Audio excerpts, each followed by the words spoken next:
We normally talk about Rampage, but we already did a Rampage show. Yes. So yeah, you can go listen to that on the Patreon if you haven't already, if you want our thoughts on Rampage. But we half the show was great, half the show was terrible. I mean, that's the summary. That's a good summary. Yeah.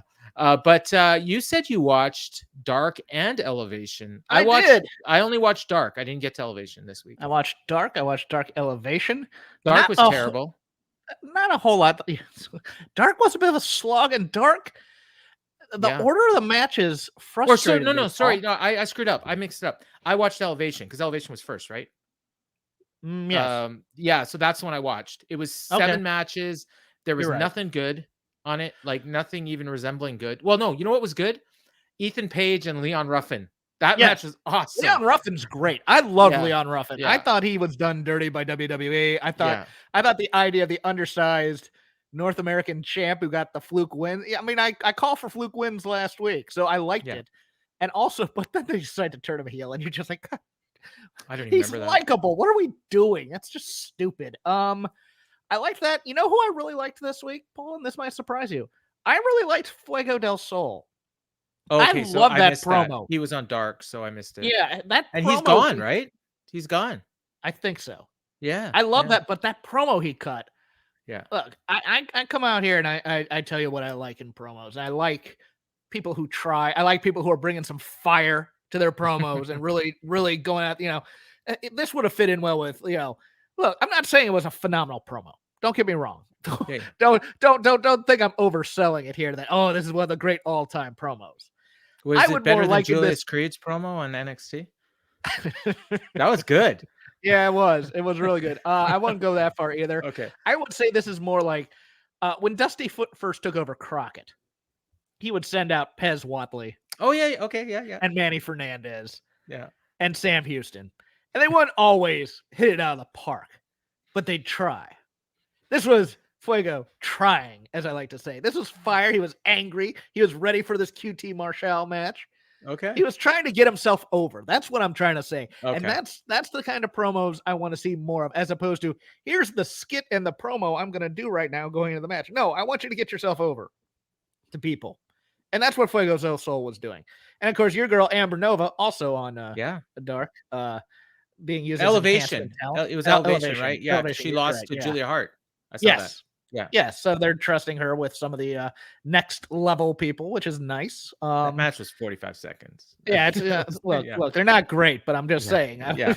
I'm saying it was one of those things where we always wondered why neither NXT nor AEW signed her. We know why they didn't sign her, but she's a gimmick. She has personality. Yep. Like Samuel L. Jackson said, personality goes a long way. Great look. Yeah. Great look. Yeah. And and she's not. Look, She's not. She looked not like she was 1990s All Japan women, but she's serviceable in the ring, and that's enough. Sometimes in AEW is to be serviceable compared to some others that get some time. She looked like she was in there with her daughter, though. She looked like she looked a lot older. She looked a little older. She's aged a bit, but that happens to women and men. Although there is a double standard in our society. I'm young. I look old today. I don't know what's going on. Did you see Daniel Garcia's tweet and delete? No, I did not. So on Monday, he tweets out, "This just in, tomorrow, loser leaves town match, Daniel Garcia against Alan Angels." And then he deleted it right away because Alan Angels had already been fired. I mean, he's already in Impact. Well, but I guess they taped this a couple weeks ago. Per date deal or whatever. Yeah, that too. No. This was taped before he got fired. Yeah, right. He's in Impact. I thought he might still be able to work. Yeah. No, he could. He was a fun match. I thought. I liked Garcia and Angels. I thought they had a nice, I didn't see it. Solid television style main event. That's and Garcia was on Dynamite, so he must have won. Do we want to get into a little spoiler territory on the AEW Dark side? On Dark, I think we can. I think it's okay. Safe. Because we'll talk about one guy who showed up because he was on Dynamite tonight, but the other guy, my French, Parker Boudreaux. Parker Boudreaux showing. Yeah, up. That's all over Twitter. We can talk about that. Okay, that's an interesting bring-in. That trio is bizarre. No, the trio stinks. I mean, but I do like Arya Davari. I do like Arya Davari a lot. I don't. Yeah. He was always a guy who in 205, even though he's another guy who tried. Let's put it that way. He tried with bad material and racist gimmicks and things like that. So, but I always liked him. I always liked both him and his brother. Me too. Boudreaux, though, was the darling of a lot of people on Twitter, a lot of influential wrestling people on Twitter. Paul Heyman.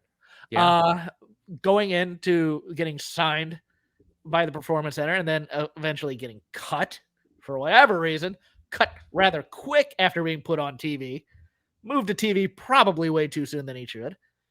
But here comes Uncle Tony coming in, giving the kid a chance.